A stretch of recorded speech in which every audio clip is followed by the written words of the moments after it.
Hello everyone, Lost here, and I want to talk about the state of Elden Ring PvP. I thought this would be an interesting video to make. We have years of Elden Ring PvP ahead of us, and not only is there a bunch of things to talk about right now, when looking to the future, I think this will be a cool video to look back on, to see how things have changed and what remains the same. I want to go back a bit though, because I know a lot of you guys have asked me my thoughts on the PvP simply because during the network test, I was rather negative and worried. You see, during the network test, invasions were hard because you would usually be shredded by hyper-aggressive magic or blended by dual-wielding greatswords, and since you can only invade multiple people, you would usually have like one guy in the back throwing magic at you with homing that was stronger than your mom's orgasm. Yeah. I'm sorry, your mom is a beautiful creature, I'll stop talking about her. And you would have another guy attacking you with greatswords, and that would be hard. And you know what, it still kinda is. But I will be the first to admit that I was wrong, and I'm super happy to be wrong. You see, the real problem with the network test was that we didn't have much to fight back with. With access to the entire game, that isn't an issue anymore. We can give as good as we get. Which leads us to the present state of Elden Ring PvP. Just how is it? And I think I want to call it a glorious mess. There are so many OP weapons, spells and builds in Elden Ring, it's crazy. I know it's early days and some of the more broken stuff will be calibrated. I'm looking at you, Moonveil, and all of the emotionally stunted people who kill me with it. Calm down. Listen, I don't hate you personally. I just hate your life choices, alright? If you're a Moonveil user, I'm not mad, I'm just disappointed. But here's the thing. Yeah, stuff will be nerfed, but the powerful nature of weapons are here to stay. Things will still be strong. You see, in Dark Souls 3, we could easily end up in a prolonged fight exhausting each other's Estus. In Elden Ring, you will be one-shot by everything from magical arrows to monster host dual-wielding warhammers with 1500 AR on each weapon. You will also have to avoid a ton of super-aggressive magical homing attacks and zoning attacks, Dragon Wrath Breath, Frost Stomp, which covers an obscene amount of area with damage which simply can be impossible to avoid, especially since you're fighting duos all the time. As an invader, you will die much more in Elden Ring than in Dark Souls 3, and that's just the nature of the beast. But you are also powerful. With enough knowledge, you will be able to create a build that can terrorize hosts and their phantoms, and because of this, your engagement should be more thoughtful.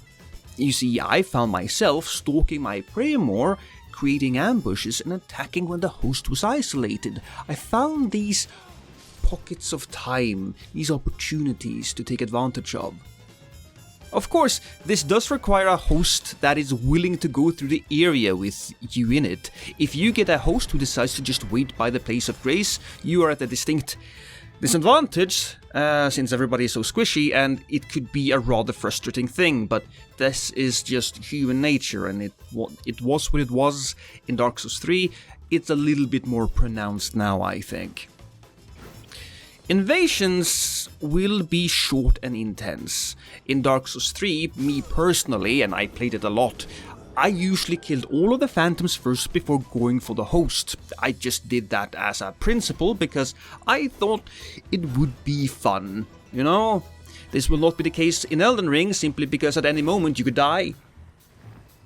At least this is the case for invasion on higher levels. Another change that I do like is that builds that focus on status effects can now be brutally efficient. My strongest early build was a Madness build with dual Vike Spears.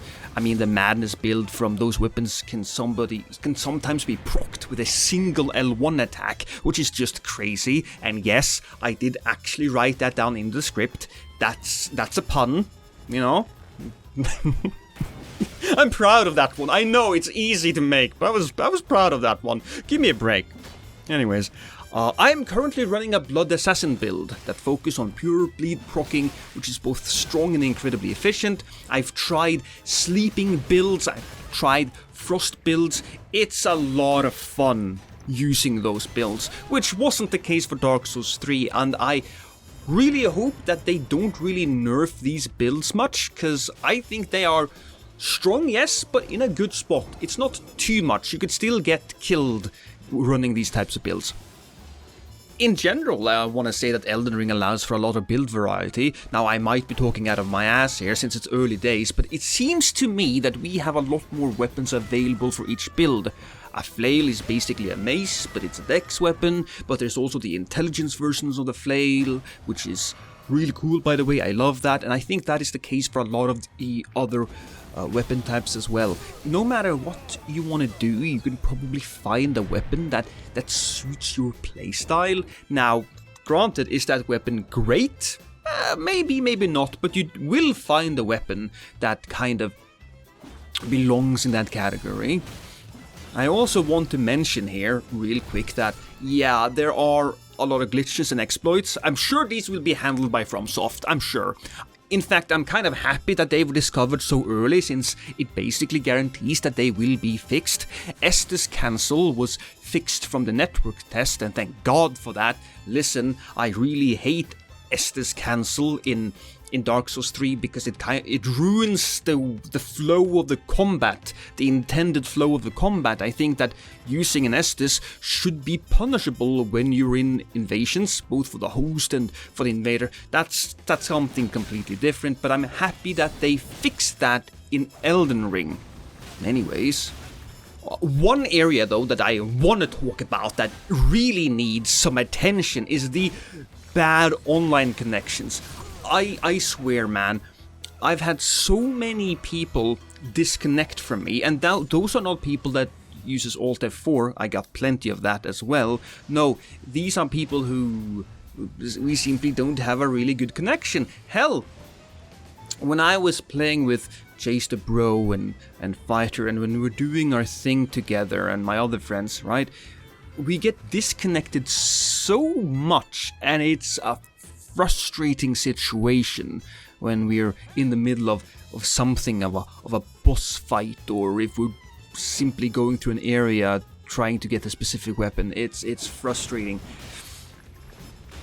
It needs to be fixed, it needs to be addressed, and I think that barring the obscene exploits, this should be the #1 priority for FromSoft. That and fixing some of the bugs that we have in the game. Broken weapons and glitches aside, I think we're in a good spot. I must admit, I prefer the system of Dark Souls 3 more when it comes to combat. The poise system in Elden Ring, I don't think it's bad. I think it's good. I think it might even be very good once they have adjusted a few things, calibrated, but I thought the system of Dark Souls 3 was simply great. That's one of the reasons why I also was so negative during the network test. I thought that, okay, how about we build upon something that is already awesome instead of kind of, starting anew, grabbing elements from all of the other Souls games, but I'm happy with where we are right now. I think we're in a good spot. Yeah, I think that's all I want to say. Hell, look at that! I even managed to get this script to go all the way to 10 minutes, which means that I'll get a little extra $1 out of YouTube and YouTube ads. Hey, I'm trying to do this as a living. Don't look at me like that. I know I can see you through your monitor, Jason.